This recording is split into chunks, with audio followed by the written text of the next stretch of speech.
Hey YouTube, we're back for the fourth video, and I think this will probably be the last for right now. Again, I'm just trying to get all of these out in one sitting as far as the theory, and then go into recording the song tutorials. So we've discussed a lot, and I hope it hasn't been overwhelming, but then again, that's what practice is for, and I wanted to make sure that you had an understanding of again, from the basics on up to a lot of the extended things. We're going to make this last video is probably the shortest of them, hopefully. And we're going to discuss extended tertian harmonies. And hopefully by now you understand what I mean when I say that. We discussed seventh chords, but like I say, you can keep adding up until you have the 13th. So we just dealt with the 7th. And we saw that when you have the 7th, you can raise and lower different ones to get different combinations of chords.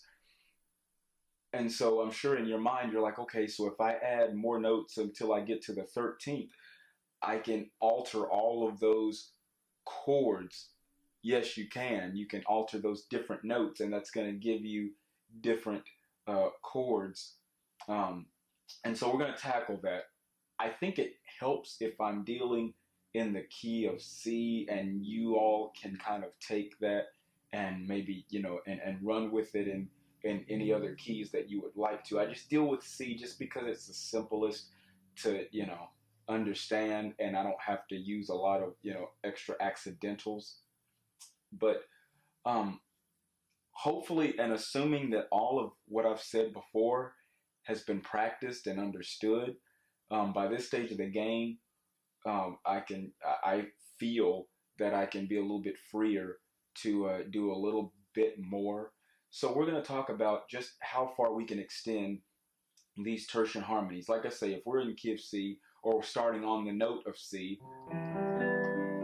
we can extend this tertian harmony, that is, that harmony built on thirds, up to the 13th. We have the root, 3rd, 5th, 7th, 9th, 11th, and 13th before we get back to the octave. Okay. Now this is why certain chords don't have certain numbers, and you don't see, for instance, you don't see a 4th chord. You see it as an 11th. It's because it's built on that tertian harmony. And so since we have, this would be a C major 13, okay? And why is it a major 13? Because everything that I'm playing is in the key of C. That's what, it's built, everything in the key, everything in this chord is diatonic to the key of the note. That's the root of the chord. Again, if any of this is gibberish to you, I strongly recommend you go back to those beginning videos. So let's say I want to alter, and I want to take this B down a half step. Let's see what happens. Well, what would that be? If I lower this down a half step, this is going to be a C7, which we've talked about. And then we have these extra notes here. And all of a sudden, this went from being a major 13 to a dominant 13. Why did it become dominant? Because of that dominant 7. Remember we talked about those 7 chords, the major minor, or just called 7, but they can also be called dominant 7. After you've established that you've got a dominant 7 or just a C7, Anything after that is just going to be the number of that scale degree. So if I add D here, it's not going to be a C major 9. It's going to be a C9.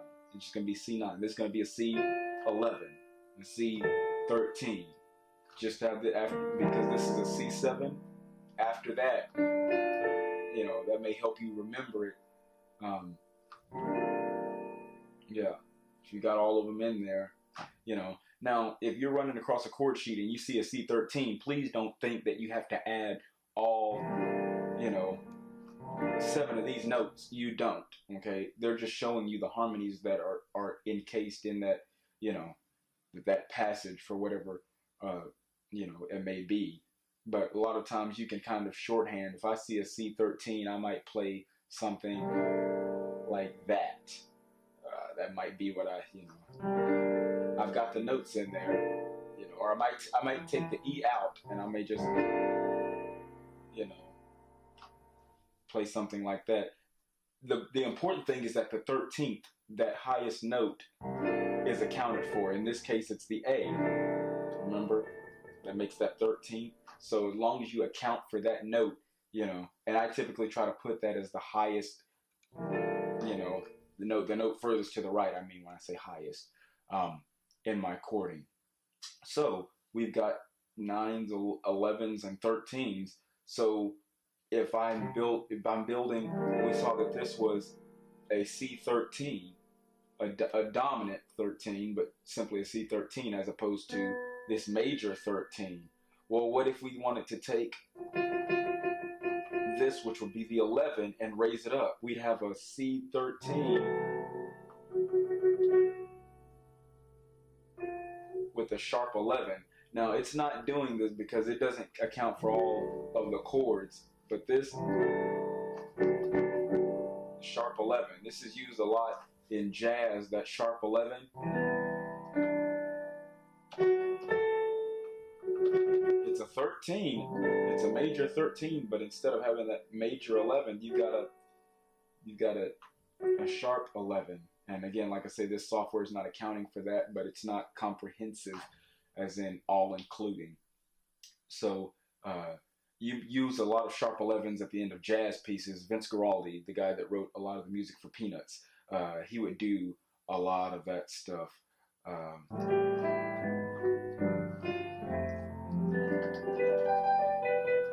walk with that sharp 11. Again, I'm in the key of F now. That's the 11, that sharp 11, because it should be a B flat, but he's raised it. He's made that 11 sharp, and so using those 13s with the sharp 11, So when you see that, if I say, oh, okay, this is a, an A flat 13. If you just see it's just a 13 and it's not a major 13, then you know that it's got that dominant, which this should be a G flat. Again, bear with me.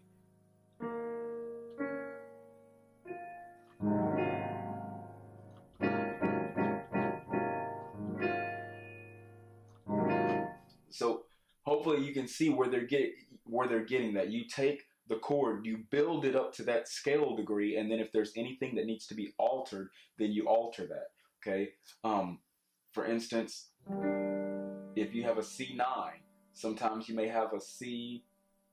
It'll say C7 sharp 9. Well, we know how to make a C7, and we know that this is the 9, so we're going to just take it, there it is, and raise it up. And that's Now, I've seen some people just say, oh, it's just C, E, B flat, and E flat. And it's like, no, technically it's a D sharp because you're sharping the 9. The 9 is D, so you sharp the D to make it D sharp. That's basically how you read those extended tertian chords. You build it to the degree that it needs, and then if there's anything, some chords are flat, flat 9s, which are some of my favorite. I love flat 9s. It should be, 7 flat 9s more particularly. You'll see more common. We know how to make a 7 chord. We know how to make the 9.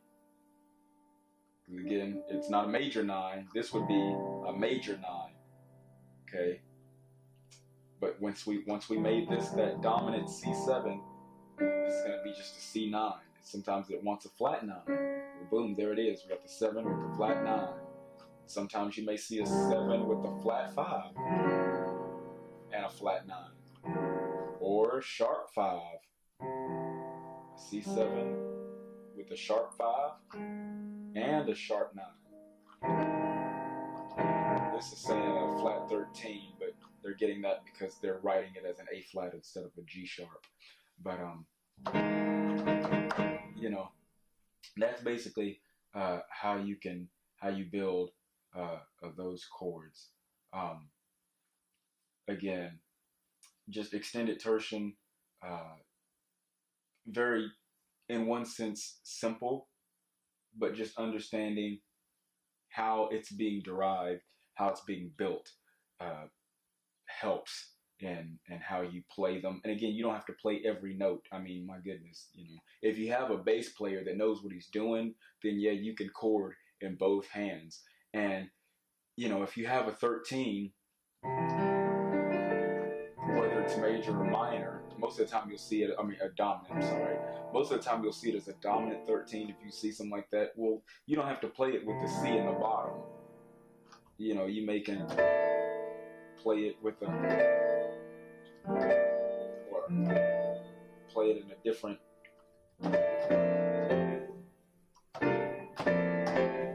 instead of playing it right in all these notes, you can just, you know, and again, you can, when you have all those notes, you know, you can alter whatever you want to, or follow the chord sheet that you may be looking at, whatever, and see what it's altering. And then, you know, hopefully that makes sense when you see all that. Man, what's that 11, you know, sharp 9, blah, blah, blah. Well, start from the basics. Is it a major 11 or is it a dominant 11? Again, if there's no major or minor, then you know you've got that dominant. You know, if it's a dominant 11. Then, well, what if it's a minor 11? Well, then it's going to be a minor chord.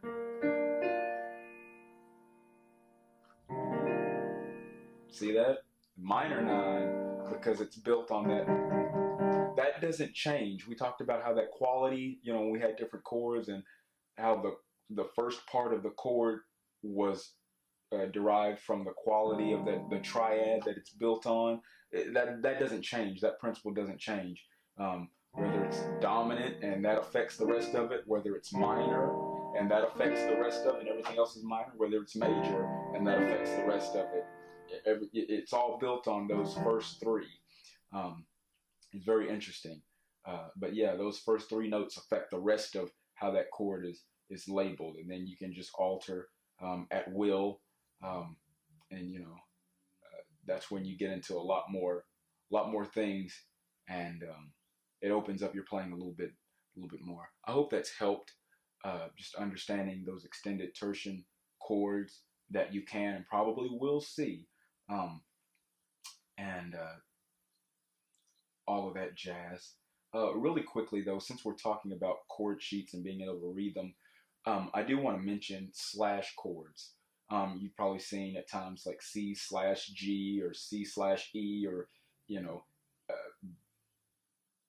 A flat/B flat. And when I was younger and playing, it used to confuse me because I used to think that they were basically, you know, telling me my hands what to do. So if I saw like F/G, then I would play F in my left hand and then G in my right hand, and that's not what they were telling me at all. They wanted, if I saw F/G, what they were wanting was an F chord with the G in the bass.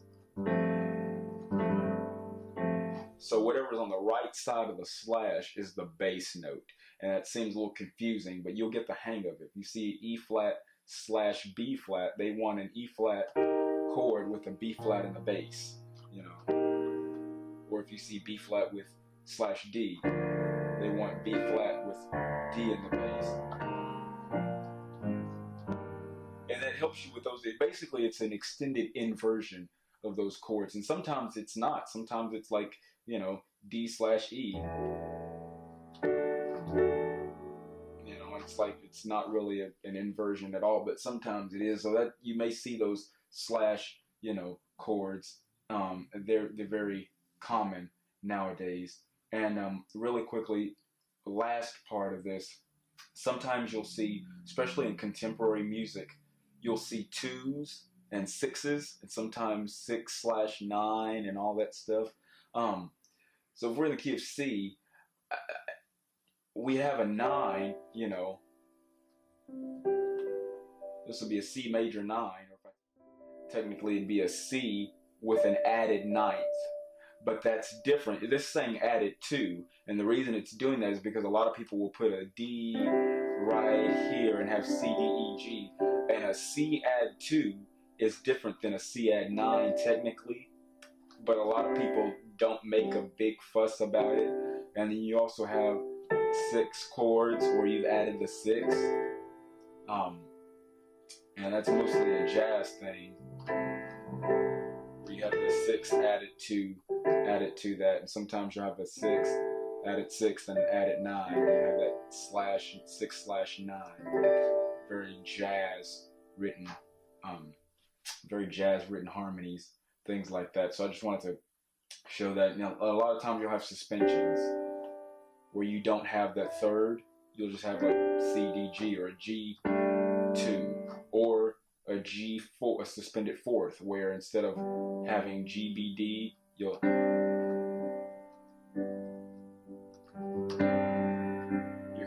it's a suspension, and it's creating tension to resolve to the major chord that it needs to.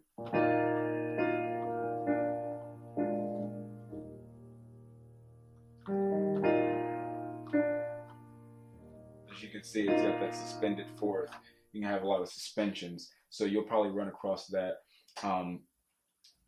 Other things, like a lot of times I've seen in contemporary music, when you have, especially a lot of things that are written by guitar players, you'll have like C5. That you see here, it's saying C omit 3, but if it says like C5 or E5, what they want is basically the chord without the third. You're omitting that third. That's why it says omit 3. You just got the root and the fifth. You know, that's basically what they want. Sometimes you'll see a lot of different things, and I think that's mostly what will get you through about 99% of things. I hope all of this has helped. I hope I've covered pretty much everything that you'll need, and that you'll find in the music that you look at and try to figure out. I hope I've helped. We will get into song tutorials in the next video. Thanks for watching. I hope you enjoyed.